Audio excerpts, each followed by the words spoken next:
Welcome to the Brand Doctor Podcast, strategies that help entrepreneurs build reputable and profitable brands. Here's your host, Henry Kaminski Jr. Staying productive while working from home. So a couple of things that I want to share with you that I take for granted because, again, my wife and I have been working from home for many years.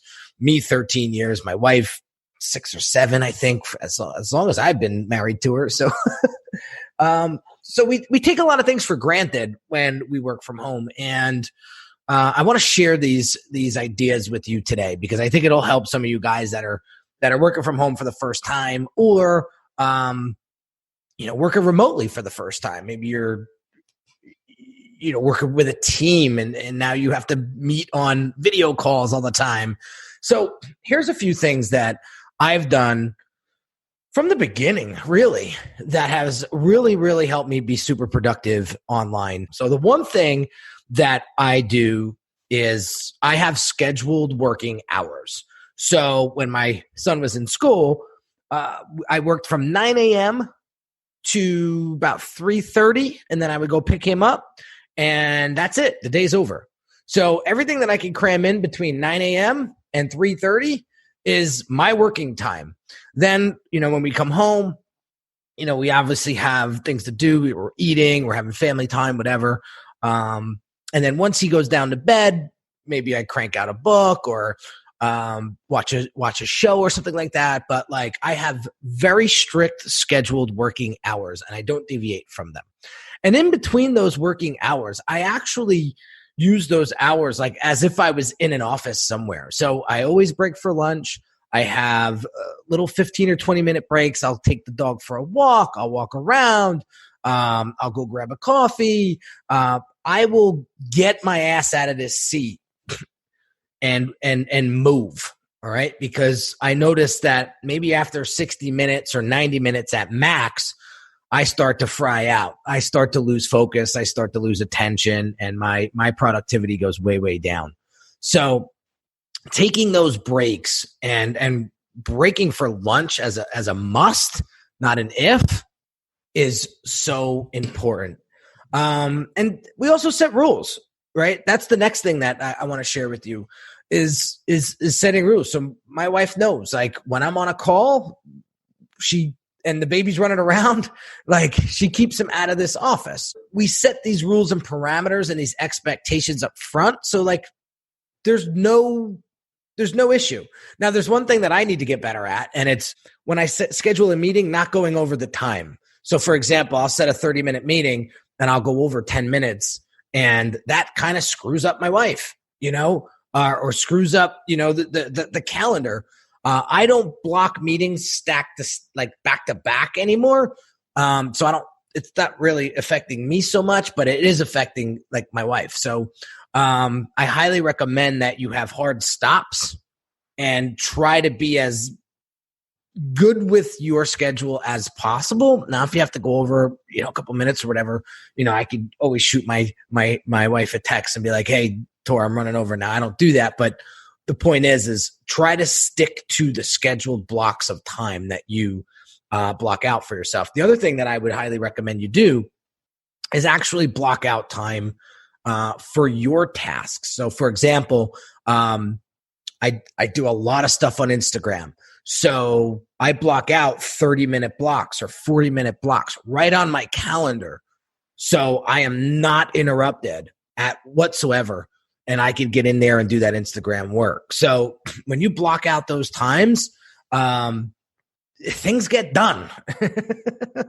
What's that old saying? What doesn't get scheduled doesn't get done, right? So make sure that you block out every little bit of your schedule.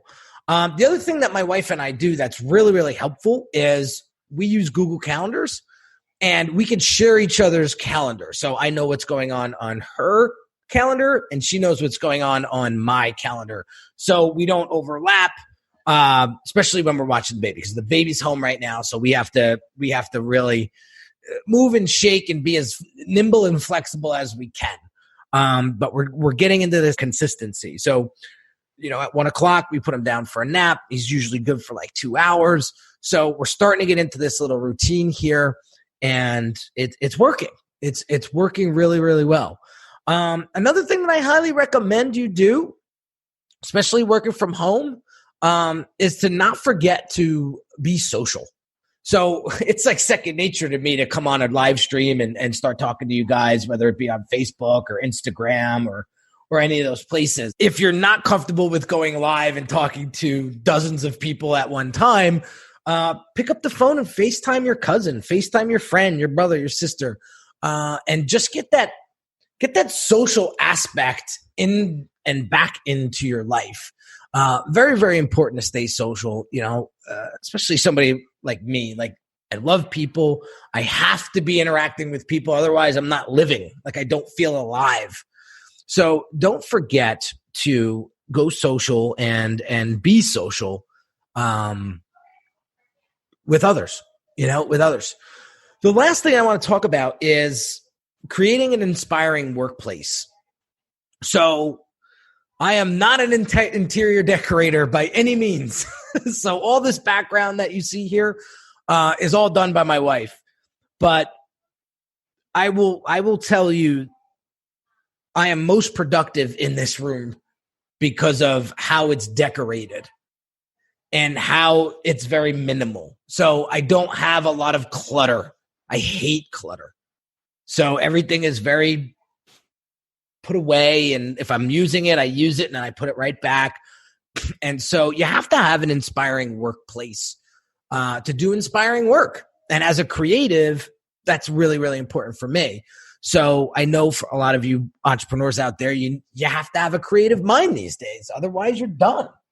So having that workspace that's clean and uncluttered and inspiring, maybe you put some things on the wall or sayings, or, I have this little thing here that one of my coaches gave to me.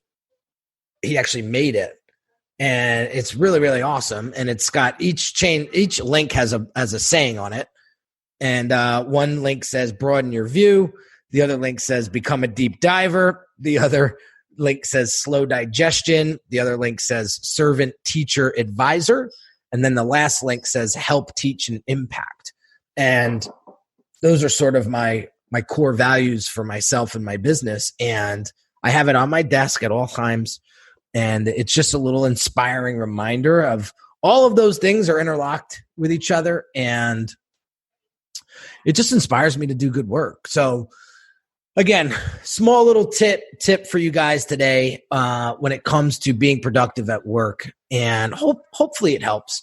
This could be very baseline elementary stuff here, but all these little things I take for granted every day because I've been doing it for so long. So just wanted to share that with you guys. Have an amazing day. And if this video helps someone else, please share it with them. Please tag them or share it with them. Trying to help as many people as I can here, and online business owners and business owners as I can here during this crisis. It sucks. Who wants to be cooped in the house all day long? I'm a firm believer that we'll get through this, and we're going to get through it faster than I think we all think we are. And we just got to bear the turbulence and buckle up and just get through it. So have an amazing day, guys. Stay safe, stay healthy. And I'll be back tomorrow with something for you guys that'll help you grow your business, stay productive, and just get through this. So have an amazing day. Take care. You've been listening to the Brand Doctor Podcast with Henry Kaminski Jr. To get your appointment with the doctor, visit Brand Audit at www.uniquedesigns.net.